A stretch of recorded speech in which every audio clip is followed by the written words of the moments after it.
All right, everyone. Sorry for that delay. Having some internet issues over here. My name is Erica Wood. I am the Outreach Manager for the Mystic River Watershed Association, and today I will be teaching you how to use iNaturalist. This will be a very basic introductory, quick webinar. So if you do have some experience with iNaturalist, you might be familiar with what I'm going to talk about, but you should also get some new details as well. I will jump right into this.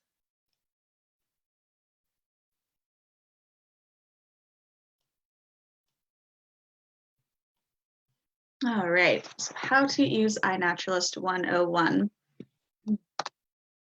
So our agenda today, I'm going to talk to you a bit about the Mystic River Watershed Association, what iNaturalist actually is and why we value this platform, how to access the app, and then how to access the Mystic River Watershed project within iNaturalist. During this time, if you have any questions, feel free to type it into the chat box under Facebook Live or comment, and I will get to that afterwards. So what is the Mystic River Watershed Association? We are a local environmental advocacy organization.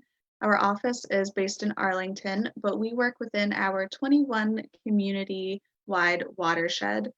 So our mission is really to protect and restore the Mystic River, but also the surrounding tributaries, water bodies, parks, and paths in the watershed. The watershed actually consists of 44 ponds and lakes, and we have over 500,000 people who live within its borders. So it's a highly populated urban watershed. I'll jump back really quickly just to say we try to accomplish this mission of protecting and restoring the watershed through various programs ranging from designing and advocating for greenways and green space and facilitating regional climate resiliency collaborative to monitoring river herring and water quality and many more programs. So what is iNaturalist? This is a citizen science project. It's really a social network too, comprised of citizen scientists, naturalists, biologists, and it's a great platform to map and share observations of biodiversity. And why is this important? Well, by using iNaturalist, you're really contributing to biodiversity science because these observations that you submit are shared with data repositories such as the Global Biodiversity Information Facility. And this helps scientists and resource managers understand when and where species are occurring. And biodiversity in itself, if you're unfamiliar with that concept, it's really about the variety of life and the air we breathe, the water that we drink, the food that we eat. It all relies on biodiversity. And the more biodiversity there is in an ecosystem, the more resilient it is to change. I heard someone recently say that nature, its biodiversity is nature's insurance policy against change, whether that's things like habitat destruction or climate change even. So biodiversity is really important. And again, why iNaturalist? You can help us document the biodiversity that is here in our watershed. The Mystic River, our watershed in general, is really undergoing a renaissance right now as water quality is improving and habitat is being restored. And the variety of species here is really a measure of health. And we love to see both what is existing, what species are returning. So by documenting, you're helping us access that information as well. And all you have to do is observe. So how does iNaturalist work? It's really simple. Like I said, You are recording your observations through a photo, and I'll explain how this works step by step in just a moment. And then you share with fellow naturalists. So, and this is as simple as submitting your photo on the iNaturalist website or app. So to access iNaturalist, you can download the app. It works with both Android and iPhone systems, or you can go to the website and both sign up and submit observations there. The website is iNaturalist.org. And to sign up, it's very simple. You just put in your email, username, password, and you will be set. So how does it work? Well, this morning I went outside and decided to practice with some observations, and you can see what I did this morning through this short video. So this is what it looks like when you are on your phone once you've logged into iNaturalist. This is the initial landing page, and you'll see at the bottom, explore, activity, observe, me, and more. And so me here, again, the landing page shows all of the observations that I have contributed. So in order to start, you click observe, which is the camera, and you take a photo of whatever plant or animal that you are wanting to document and click next. You'll see this what did you see option. iNaturalist will give you some recommendations. And if you know what it actually is, you can type the species into that search bar above. So I didn't know what this plant was, so I was just going to post it, documenting, again, this biodiversity and allowing others to, or asking others to help me ID it. I ended up not picking one of the suggested families, so I left it as unknown and click submit. And then once it syncs with your account, your observation will be recorded. And there it is. So, oh, you go back to that. I can fast forward. So you can also see an observation that I have recorded in the past. This is clematis, but when I posted it here and shared this observation, I didn't know what it was. Someone else put in clematis, and because only one other person had indicated an ID, the data quality or the grade of the observation needs ID. It needs someone else to support this identification. The next example, I did not know what this caterpillar or insect was. Oh. And someone else identified it as American dagger. And because it had more than one person identify it and support that, the quality of this observation is research grade. So that's something interesting you can always look at when you're posting something, whether you do or don't know what the species is, the data quality will change based on how many people support either yours or someone else's identification. Here is just a second example. This was a plant that I was pretty sure what it was. When you take a photo, try to make sure it's up close. You can identify it clearly, it's not blurry. I knew this was in the mint family, and I think it's spearmint, and you can correct me if I'm wrong. The iNaturalist community will certainly correct me if I'm wrong. So I clicked that and clicked observe, and it will sync.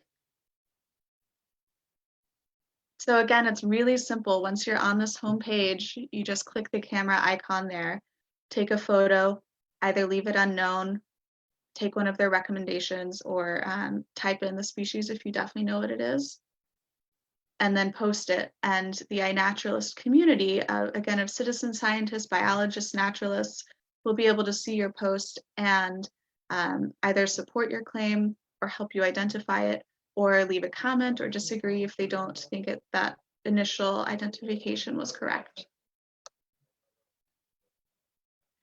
I do want to just quickly say, while you are out in parks and paths, if you are taking a walk, just to observe physical distancing and be safe during this time of COVID. So again, stay 6 to 10 feet away from people, wear a mask when you're outside, wash your hands afterwards, and just be safe, be healthy while you're out there.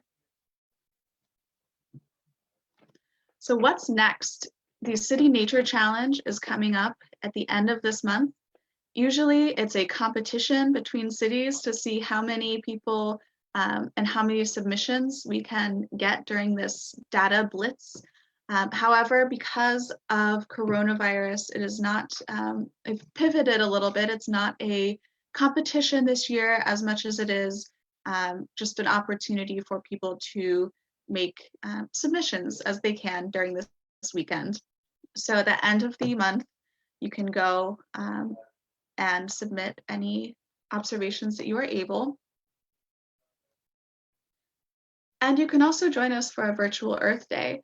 So we will be hosting a webinar at the end of the month that will include some tips and tricks for bird identification and tree identification.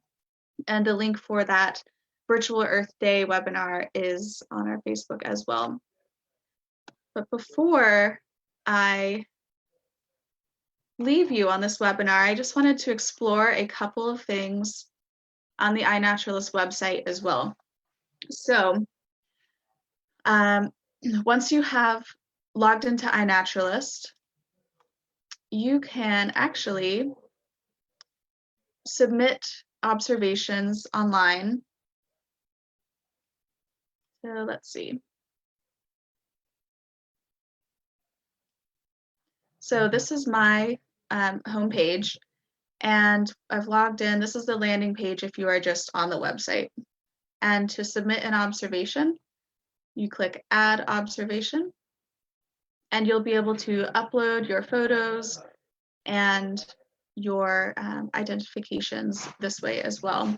So if you don't want to do or participate in iNaturalist using your phone, you can do it online as well. This is also a really great opportunity to post photos if you're using a camera with a different lens or camera other than your phone, to enable you to get particularly some good bird photos that I've seen, or that our Watershed scientist Andy takes and submits online this way. I also wanted to show you that if you need some assistance, more help with iNaturalist, they do have video tutorials here. So you can go to More and Video Tutorials. And it has lots of supporting videos. Lastly, I wanted to show you something great. We have a Mystic River Watershed project. So this enables us to see how many observations and what species people are seeing in our watershed. So you go to Community Projects, type in Mystic River Watershed.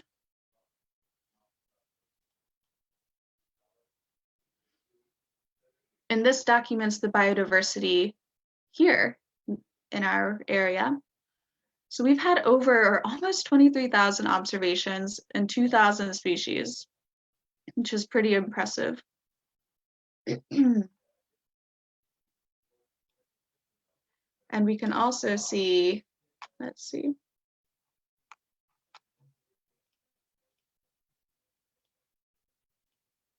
We could see where these observations have been made within the watershed. So again, this is just community projects, and then it will show, you type in Mystic River Watershed, it will show our project. And you can see the observations either listed or on a map. I just think this is fascinating.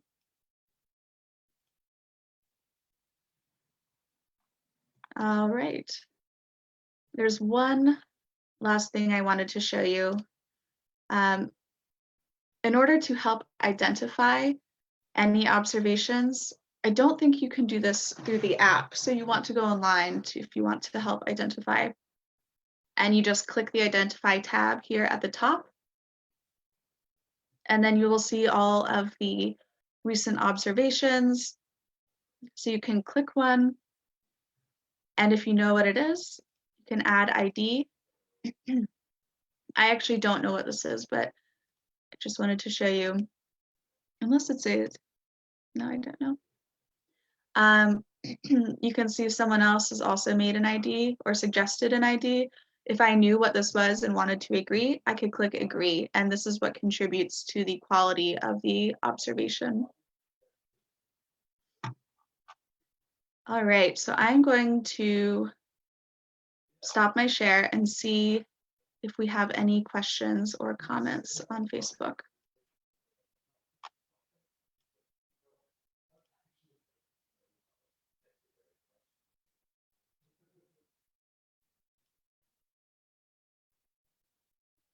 All right, I don't see any comments right now. I see a hi, hello. All right, I don't see any comments right now. I see a hi, hello. Whoops. All right, so I don't see any, but if you have any questions or comments that you want to email me or write on here afterwards, you are welcome to. And we'd be happy to help. Otherwise, I hope you have fun using iNaturalist. It's a really great tool to tap into citizen science, to utilize while you are already outside on a walk or a run, exploring our parks, and contribute to biodiversity and citizen science. So good luck, have fun, and thank you.